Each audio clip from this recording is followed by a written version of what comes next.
What happened to me? You know, how did this happen to me? I don't belong, I'm an outcast. You know, how do I make sense of having been, you know, thrown out of society and thrown out of my family of origin? How do I make sense of that?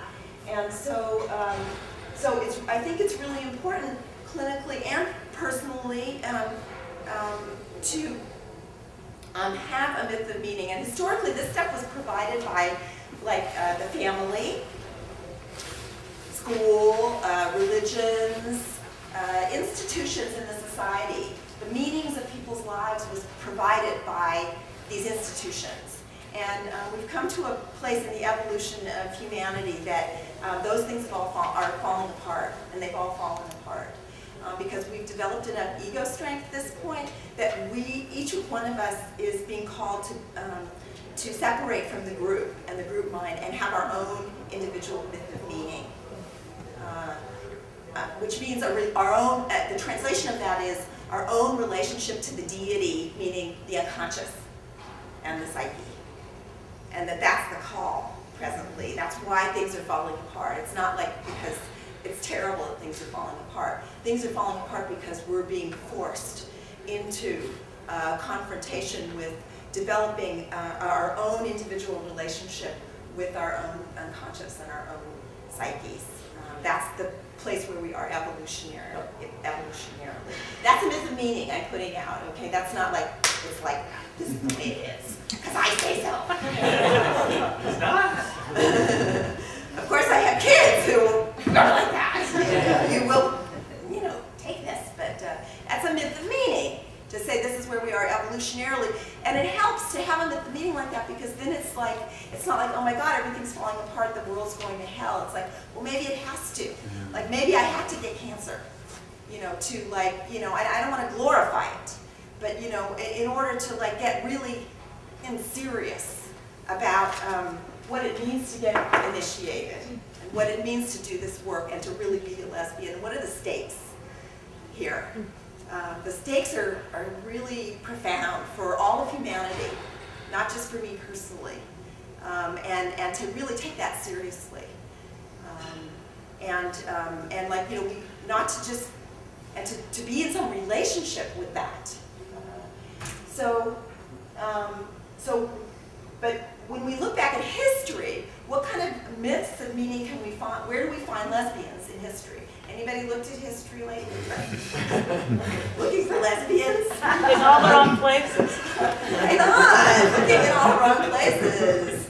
Right. You know, where are we going to find this? And so another tool of sapphic psychoanalysis is learning to see history and culture through a lesbian-centered lens. Okay. So, for example, Kong. Okay. Okay. My kids like to rewrite.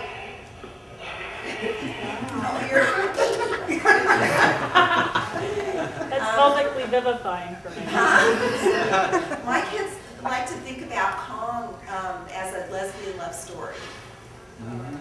And to think about Kong as the force of lesbian libido, love and care and attention and fascination that Kong has for the girl, for the feminine. And it's a tragedy, because that's the state of affairs, we could say, in lesbian psyche. That's the state of affairs right now in lesbian psyche. From our historic trauma. So, you know, there's a way to kind of see through stories that look heterosexual. They look heterosexual, but if you can use your imagination, you can see them in a lesbian way. So what I've done is I've gone back to this series of poems that was written by this priestess named Enheduanna. I think I wrote her name. Yeah, Enheduanna. And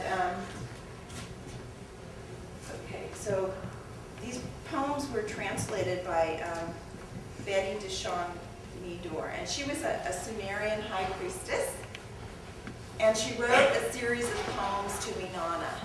Now the thing that's really intense about her is that that was written like they were written like 4,500 years ago, these poems.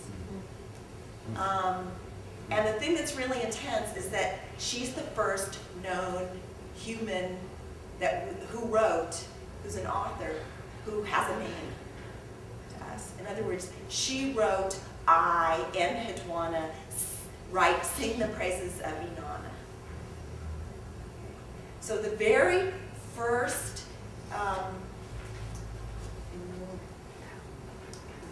author in history who has an ego, enough of an ego, to say, I am so-and-so, which, you know, these days we kind of take for granted, although when I say I am Sandra, like, what do I mean by that? Like, who is that really exactly, you know? But we think we know what that means.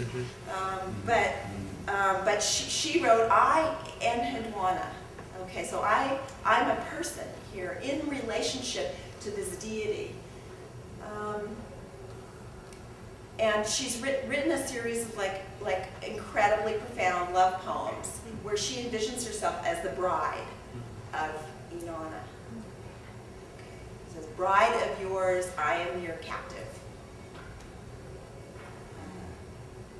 Now, I'm gonna just, you know, kind of just take the liberty of calling that lesbian.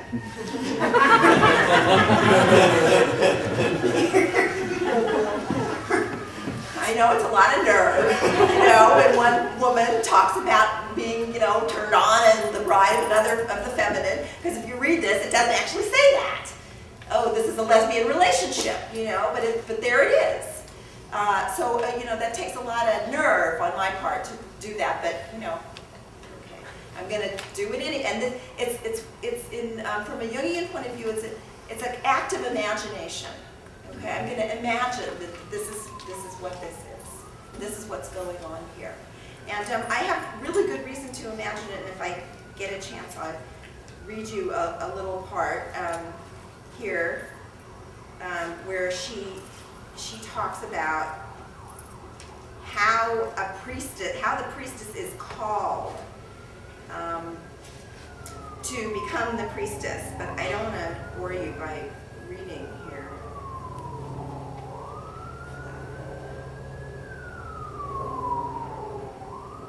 So I won't. But maybe I will in a minute. Anyways, what the way the story goes is that there's this.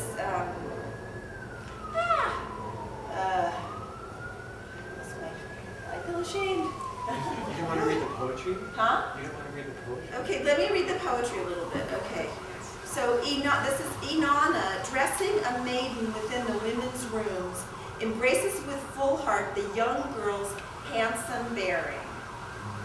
The maid, a woman evilly spurned, taunted to her face, sways beneath the wrath thrown on her everywhere. Her only path a wanderer in dim and lonely streets. Her only rest a narrow spot in the jostling marketplace where from a nearby window a mother holds a child and stares. Over the maiden's head, okay, this dreadful state the lady would undo. Take this scourge from her burdened flesh. Over the maiden's head she makes a sign of prayer. Hands then folded at her nose, she declares her manly woman. In sacred rite she takes the brooch which pins a woman's robe, breaks the needle silver thin, consecrates the maiden's heart as male. Gives to her a mace, for this one dear to her she shifts a god's curse, a blight reversed, out of nothing shapes what has never been. Her sharp wit splits the door where cleverness resides, and there reveals what lives inside.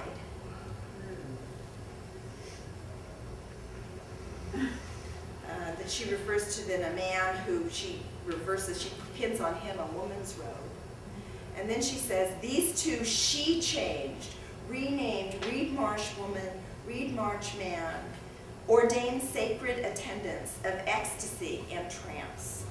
The overhead overturned peely peely, the chief hero Kurgara enter ecstatic trance. 4,500 years ago.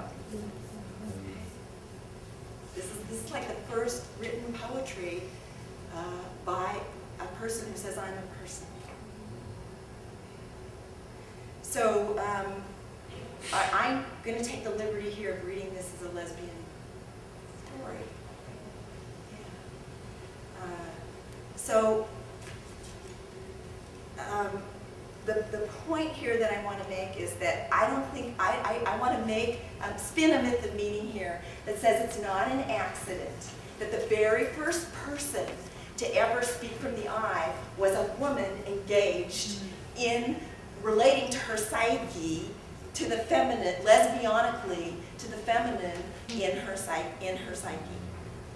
Okay? That there's something about that, because Inanna is a projection. That's what a god is. It's like a projection of an inner deity. She's not, Inanna's not out there somewhere. She's inside Enheduanna's psyche. And she's being projected out as a deity. But she's actually she's journaling. This is her relationship with her inner, what in Jungian terms we call the double, her inner same-sex beloved, who comes to her as this deity. And I want to just propose here that there's something about what happens as in the psyche when a woman relates erotically to the inner feminine inside her that creates consciousness and that creates evolutionary leaps in consciousness. Because I'm gonna like just make a myth of meaning that it's not an accident that this first I was a woman engaged in this kind of activity with her own inner feminine psyche. Okay, and then and to bolster that argument, because I used to be a lawyer. But to bolster that argument, I'm going to just offer Sappho, who was the very first poet to write about romance and love between human beings, between humans. Until that time, we only had this kind of romance between the human and the divine, between the gods. She was the first one to write about romance and love between human beings, and she was writing about love and romance between women. And nobody's written about love like she has since. That was like, 2,000 years ago or something. Even though we only have 2 of her poems completely. So what's the kind of clinical relevance of this is that in working with, not only with lesbians, but in working with lesbians and in working with women,